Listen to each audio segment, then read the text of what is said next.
SG24 news में आपका स्वागत है। मैं हूं आपका होस्ट फिरोज और आज की बात फिरोज के साथ मेरे शो में मैं आपको बता दूं कि यूपी इलेक्शन को लेकर सरकारें कितनी सतर्क दिख रही हैं। केंद्र सरकार और राज्य सरकार जो मिलकर काम नहीं पूरे 5 सालों में नहीं करवाए तो उन्होंने 6 महीने में करने की कोशिश की। कहीं उद्घाटन किए गए, कहीं शिलान्यास हुए, लेकिन वोटरों को साधने की जो उनकी क्षमता थी वो कम दिखाई।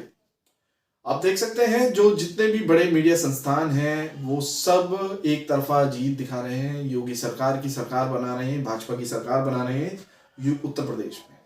लेकिन उत्तर प्रदेश का जो समीकरण कहता है वो एक जातीय समीकरण है और कहीं ना कहीं अखिलेश यादव यहाँ पर फ्रंट फुट पे खेलते हुए नजर आ रहे हैं। अखिलेश यादव जो कि एक जन नेता के तौर पर उभरते हुए नजर आए।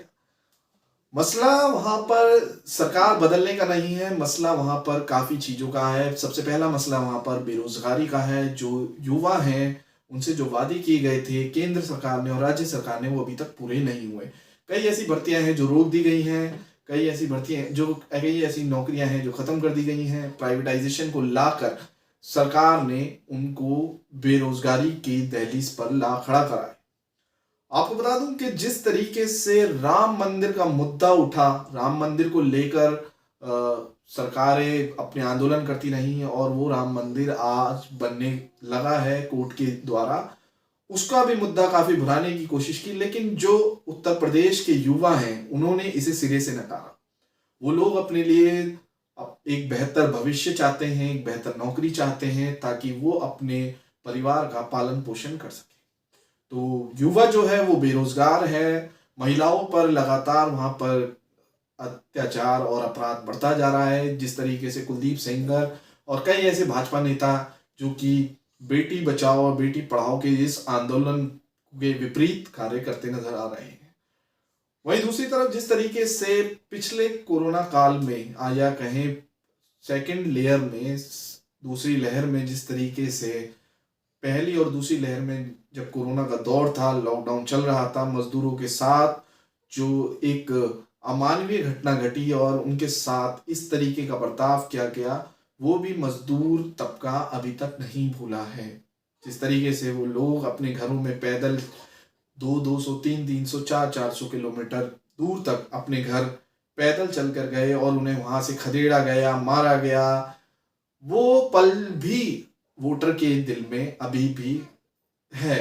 तो देखने वाली बात यह है कि यूपी का जो समीकरण है, वहीं तीसरी ओर बहुजन समाज पार्टी, मायावती की जो पार्टी है, वो एक तरफ तो लग रहा है कि वो अभी इस वोट का, इस इलेक्शन में पार्ट लेने का इनका कोई मूड नहीं है, या कहें कि वो इस टूर्नामेंट में अभी खेलना नहीं चाहते। लेकिन कांग्रेस की तरफ से जो प्रियंका गांधी को आगे किया गया है महा, और जिस तरीके से उन्होंने 50% से ज़्यादा महिलाओं को टिकट दिए हैं, उसकी भी काबिल तारीफ है। क्योंकि महिलाएं अगर अपना वर्चस्व विधानसभा या विधान परिषद में बढ़ाएंगी तो महिलाओं के लिए एक सम्मानजनक बात होगी। तो भागीदारी भी जरूरी है।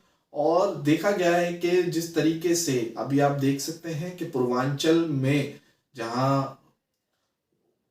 उत्तर प्रदेश के मुख्यमंत्री, मौजूदा मुख्यमंत्री योगी लखनऊ अयोध्या से लड़ना चाह रहे थे, लेकिन अयोध्या और मथुरा से लड़ना चाह रहे थे, वहीं पार्टी ने उन्हें गोरखपुर सीट वापस भेजा और वहां से उनका लड़ने का फैसला किया गया। वहीं असदुद्दीन ओवैसी की बात करें तो लगभग 100 सीटों पर लड़ रहे हैं, जहां पर मुस्लिम बहुल क्षेत्र हैं। अब देखना ये होगा कि किस तरीके से क्या मुसलमानों के वोटों में सेंध लगाते हैं या सीट लाते हैं, या जिस तरीके से बिहार में उन्होंने आरजेडी को रोका और भाजपा को उन्होंने आगे निकाला, क्या वही प्लान वो इस उत्तर प्रदेश इलेक्शन में करते हैं। तो ये देखने वाली गंभीर बातें हैं। बहरहाल बहुत सी ऐसी चीजें उत्तर प्रदेश में घट रही हैं। कहीं जिन्ना बोला जा रहा है, कहीं किस तरीके के आरोप प्रत्यारोप हो रहे हैं, और सबसे बड़ी बात, मुसलमानों को जो एक सेकंड क्लास सिटीजन समझा जा रहा है कि मुसलमान अगर वोट करता भी है, ये मुसलमानों का राइट है, ये इंडिविजुअल राइट है, ये फंडामेंटल राइट है कि वो किसे वोट करे या किसे वोट ना करे। लेकिन जिस तरीके से मुसलमानों के खिलाफ ये एक कटाक्ष, एक वर्डिंग की जा रही है उत्तर प्रदेश चुनावों में, वो एक गंभीर समस्या पैदा करने वाली चीजें हैं, जो कि सरकार और विपक्ष को दोनों को समझनी होगी। तो उत्तर प्रदेश में आने वाले चुनाव जो होंगे वो 7 चरणों में होंगे और हर चरण एक महत्वपूर्ण चरण होगा।